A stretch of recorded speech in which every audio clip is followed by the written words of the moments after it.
You can roughly locate any community in the world, somewhere along a scale running all the way from democracy to despotism.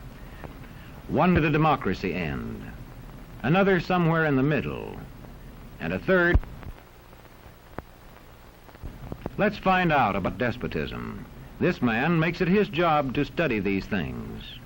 Well, for one thing, avoid the comfortable idea that the mere form of government can of itself safeguard a nation against despotism. Germany, under President Hindenburg, was a republic. And yet in this republic, an aggressive despotism took root and flourished under Adolf Hitler. When a competent observer looks for signs of despotism in a community, he looks beyond fine words and noble phrases. For which it stands, one nation, indivisible, with liberty and justice for all.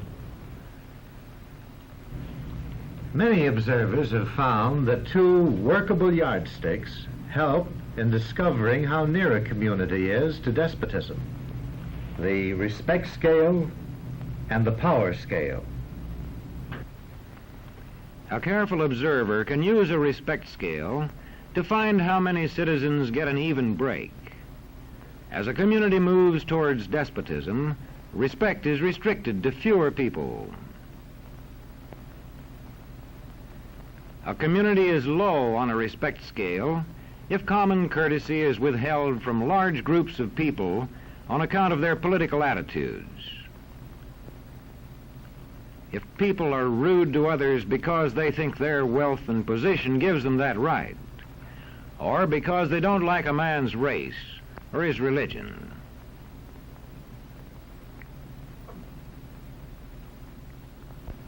Equal opportunity for all citizens to develop useful skills is one basis for rating a community on a respect scale.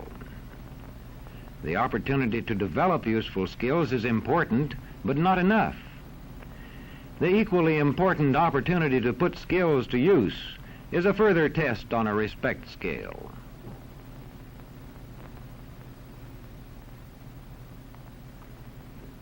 A power scale is another important yardstick of despotism. It gauges the citizens' share in making the community's decisions. Communities which concentrate decision-making in a few hands rate low on a power scale and are moving towards despotism. Like France under the Bourbon kings, one of whom said, "The state, I am the state." Today, democracy can ebb away in communities whose citizens allow power to become concentrated in the hands of bosses. What I say goes, see? I'm the law around here. The test of despotic power is that it can disregard the will of the people. It rules without the consent of the governed. Look beyond the legal formalities of an election in measuring a community on the power scale to see if the ballot is really free. If the citizens can vote only the way they're told, a community approaches despotism. When legislatures become ceremonial assemblies only and have no real control over lawmaking, their community rates low on a power scale.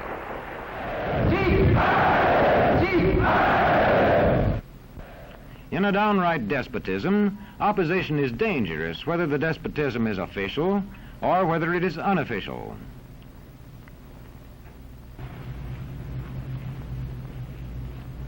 The spread of respect and power in a community is influenced by certain conditions, which many observers measure by means of the economic distribution and information scales.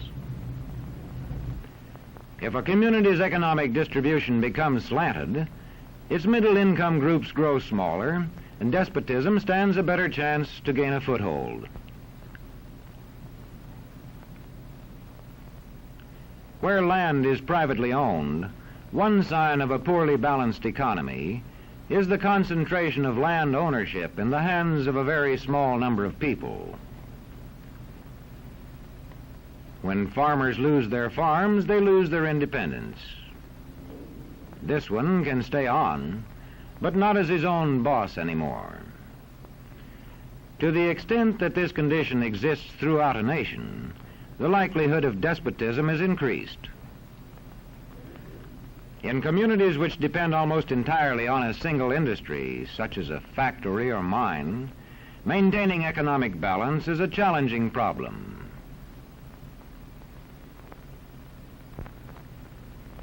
If this condition exists over the nation as a whole, so that the control of jobs and business opportunities is in a few hands, despotism stands a good chance.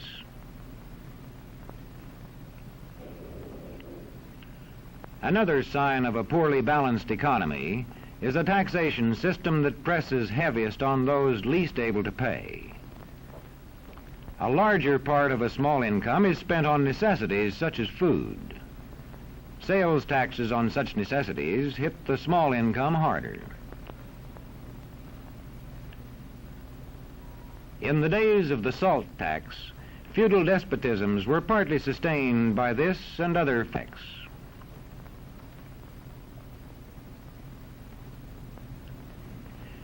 A community rates low on an information scale when the press, radio, and other channels of communication are controlled by only a few people, and when citizens have to accept what they are told. In communities of this kind, despotism stands a good chance. See how a community trains its teachers. Bear this in mind. Young people cannot be trusted to form their own opinions. This business about open-mindedness is nonsense. It's a waste of time trying to teach students to think for themselves. It's our job to tell them. And when teachers put such training into practice, despotism stands a good chance. These children are being taught to accept uncritically whatever they're told. Questions are not encouraged. How can you ask such a question? Have you got a textbook? Yes, ma'am. Does it say here that our law courts are always just? Yes, ma'am. Then how dare you question the fact? Sit down. And so we aren't surprised when... But it must be true. I saw it in this book right here.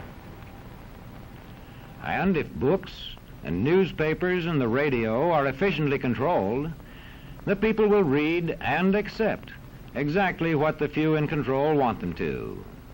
Government censorship is one form of control.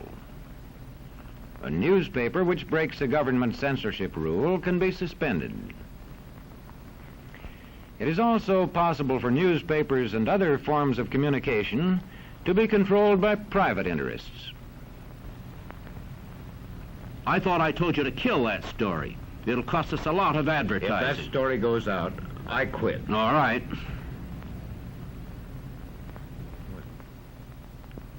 What sort of community do you live in? Where would you place it on a democracy-despotism scale? To find out, you can rate it on a respect scale and a power scale. And to find out what way it is likely to go in the future, you can rate it on economic distribution and information scales. The lower your community rates on economic distribution and information scales, the lower it is likely to rate on respect and power scales, and thus to approach despotism.